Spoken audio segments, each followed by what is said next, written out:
an announcement came out over the weekend that has more relevance for you than you might realize. It was First Republic Bank. First Republic Bank. Kai, what happened to First Republic? They went bottoms up. That's right. May 1st, I believe, they were bought by Chase. And then the government held a garage sale, and who showed up at the garage sale? Well, our friend Jamie Dimon. And J.P. Morgan says, "Hey, are you selling those baseball cards?" Yeah, and so he picked up all the good stuff there, and he looked at the bottom of a piece of china. Yeah. And it said Tiffany's 1925, so he picked that up. So he was very careful at this garage sale. But so anyway, over the weekend they announced that they're closing 21 First Republic Bank branches, closing 21 of them by the end of 23. Now that was 25% of the 84 branches. And they're like, closing them? Why is JP Morgan closing the branches of First Republic? The poor people. What about the people that have to go into those branches and get services from them? I thought JP Morgan bought this bank out of bankruptcy and the government covered part of the bailout. It was a bailout. And then JP Morgan on the auction bought the rest of the stuff. Calm down, calm down, calm down. I'm going to tell you what happened here, and we're going to do a little case study for you and me, business owners. First of all, they said that the branches had low transaction volume, meaning that they said they were driving distance to another branch. At least that's what they're saying. That's what they're claiming. So they're in the midst of all that. They're focused on trying to assimilate what's going on. And some weeks ago, they also announced that they announced a layoff, didn't they? Yes, they did. How many people did they lay off? 1,000 employees. So JP Morgan said after the garage sale, they laid off 1,000 employees. Now then, wait, they're laying off employees. They're closing branches. I thought they bought this to do something good. Here you go. Ready? Onlookers, take note. It was never about the branches. It was never about the employees. It was about the customers. And they believe that you and I may be driving to get to other First Republic branches. There were 84 branches. It wasn't a giant bank, but 21 closed. So there's going to be 63, 62 branches left. But here's what JP Morgan acquired. $173 billion of loans, meaning they are now collecting the interest on those loans. $30 billion of securities that were owned by the bank. Remember, the bank went bankrupt, and it doesn't mean they had nothing. It's just meaning they had more debt or bad bonds than they had this stuff. Bad news. Then they had $92 billion in deposits. Those deposits is what you and I had in the bank, which the FDIC said, those are going to be safe. Don't worry about it. Consumers, small business, you're not going to lose your money. Calm down. And so that's what happened. So it was never about what was inside the branches, people, the branch itself. It was always what was inside the company. $173 billion in loans, $30 billion of securities, and $92 billion of deposits. It's always what was inside. And so that's what JP Morgan was buying. Because a bank is known by its deposits, its loans, and the securities it owns. It's not about the employees or the branches. Sorry. So when they bought this, they knew full well, hey, we're going to lay off these people, we're going to close these banks, we're going to save money on there, but these are the diamonds they bought. They didn't buy the jewelry case, they bought the jewels. And here's a lesson for us, a little case study. When it comes to businesses, when you come to buying things, what's inside is far more invaluable often. You're not buying the house. You're buying the furniture, the stuff that you can take to that Antique Roadshow. Remember the Antique Roadshow program that used to be on, what was that? Discovery Channel? Discovery Channel, whatever. And people would find this old, say, I found this bowl, it says Tiffany's 1929 on the box that belonged to my grandmother. Yeah. And they look at it and they go, my goodness. Pawn Stars. There was only about 100 of these made, and this is immaculate condition. Oh, it sat on a shelf in her living room, was never used. It was decoration.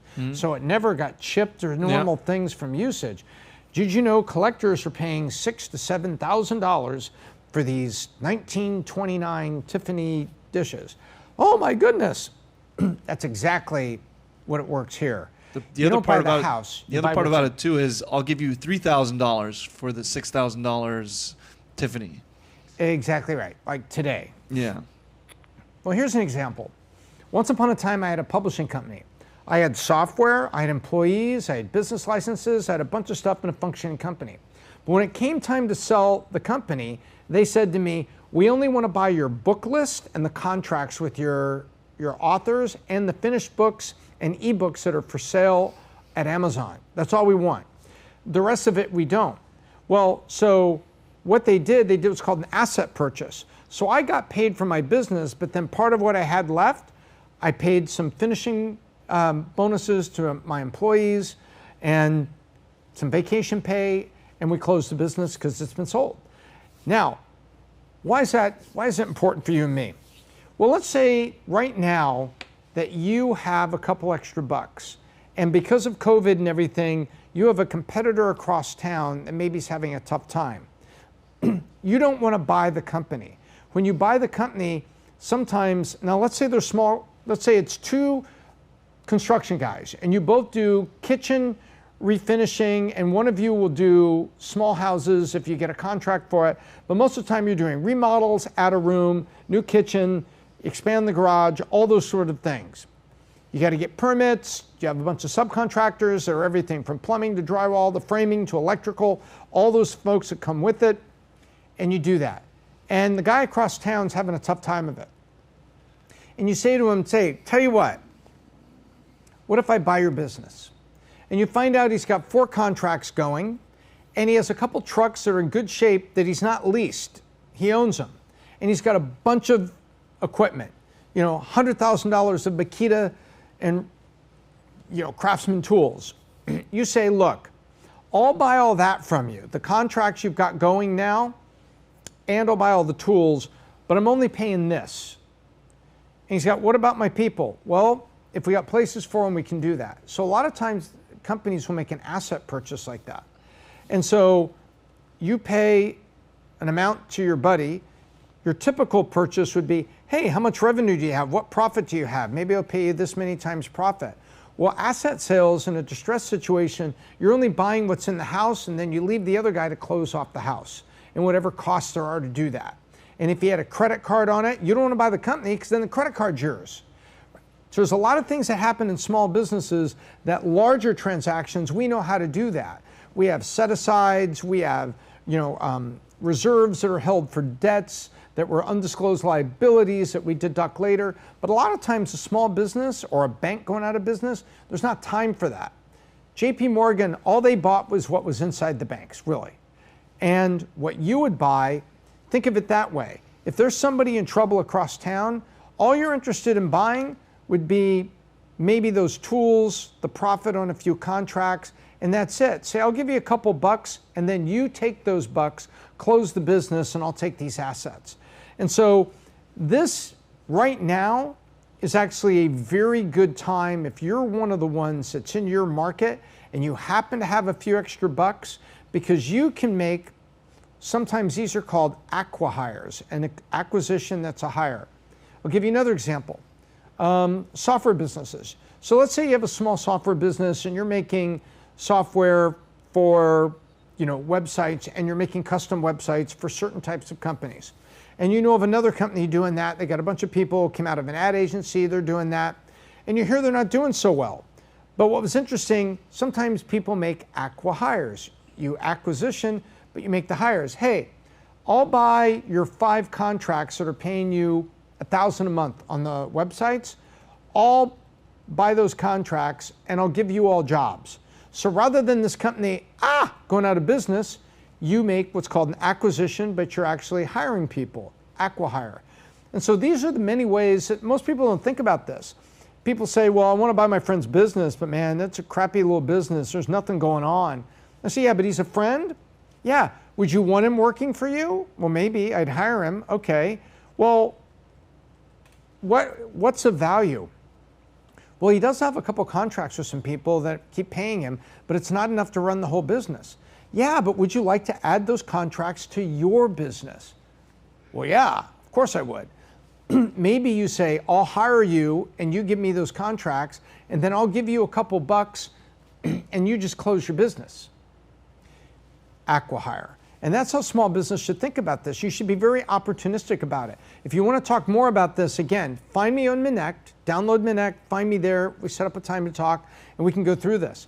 Because these are the exact kind of things that during a tough time like right now, you can be the one that wins in your industry, and you might even have ways without a lot of capital to make minor acquisitions to come out stronger on the other side. And when you're running a great, strong, profitable business, good things happen to you.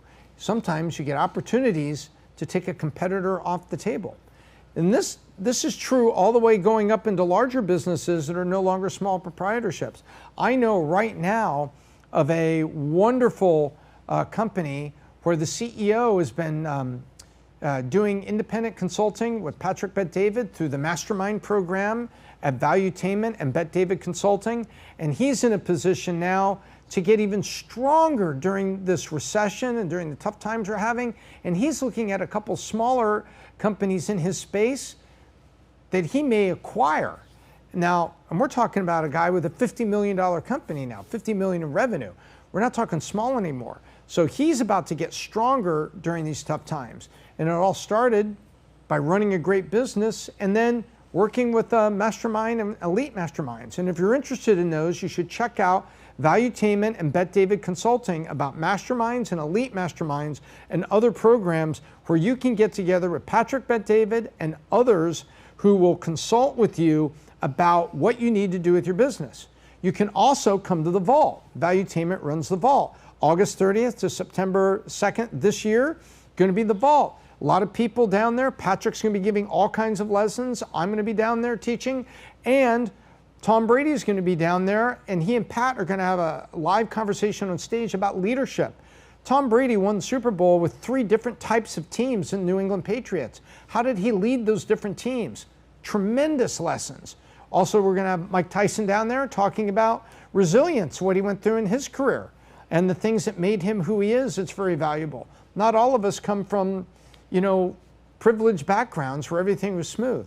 But the point is, during times like this, these are the resources Valuetainment has, but this is what great companies are doing to make themselves even stronger during the recession.